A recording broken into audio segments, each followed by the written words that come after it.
Hi guys, I'm Laura Banda and this is my first, best and last.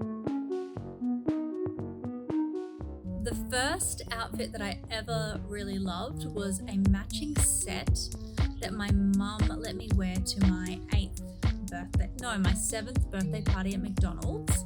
A black and yellow and white like mini skirt but like flared, and like this oversized jumper that had like sections that were like black and white stripe, black and white polka dot, bright yellow. Oh my god, I loved it.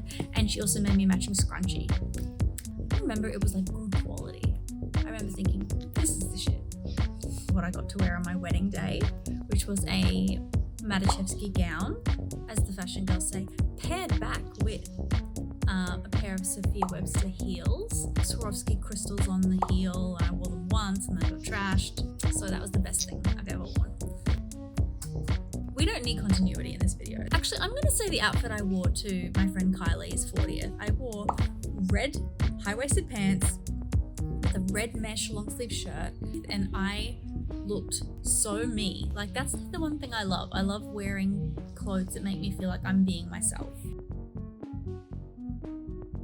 First piece of millinery I ever wore, a Morgan and Taylor headpiece. Oh, I think I put like a white quill on it so that it would go with my white shoes. So I kind of customized someone else's headpiece, and then after that I was like, I want to make my own. The best headpiece I've ever worn was the headpiece that Christy Millinery made me for my wedding, but the best headpiece I've ever worn that I've made was a Mad Hatter ball headpiece that I wore that was like black wire and like black feathers shaped. The last headpiece I wore was a Rebecca Share headpiece. First thing I ever bought was a pair of brown suede Converse slides. Oh, why would you wear brown slides? That sounds disgusting. You either wore $2 thongs from Target or you wore Converse slides, and who could afford those? Me. I could afford them because I worked at Target and I earned $7.15 an hour. The best thing I ever bought was my car, my Honda Jazz, which I loved. It was the first car I've ever had that was new. The last thing I bought was I just spent like $100 on cotton online. First book I ever read was The Color Kittens, which was a little golden book that I loved. I loved this book so much that I told my teacher that I wrote it, and I copied it into a book and handed it in and said it was my short story.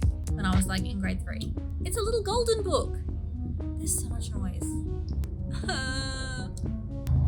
I'm just going to do a voiceover for the rest of this. This is crazy. A helicopter? A vacuum cleaner? A helicopter? A flock of birds? A power drill? Best book I've ever read is Rick Rubin's The Creative Act. I read this book last year. I can pick it up anytime I need, and like it makes me feel seen, and it makes me feel inspired, and it makes me feel like it doesn't matter what I create because it's going to be great, because no one else can make what you can make. There's only one you, and every idea is a good idea because it gets you to the next idea, which will be something you love. And the last book that I read was The Almanac of Ravi Kavan? The Almanac of Ravi Kavi. Let's say Ravi Kavi. At Christmas, everybody got the same book. No one has given us feedback on whether they like it, but we've both read this book a couple of times, and it's the same thing, like a self-help book that helps you feel inspired, makes you realize not to sweat the small stuff.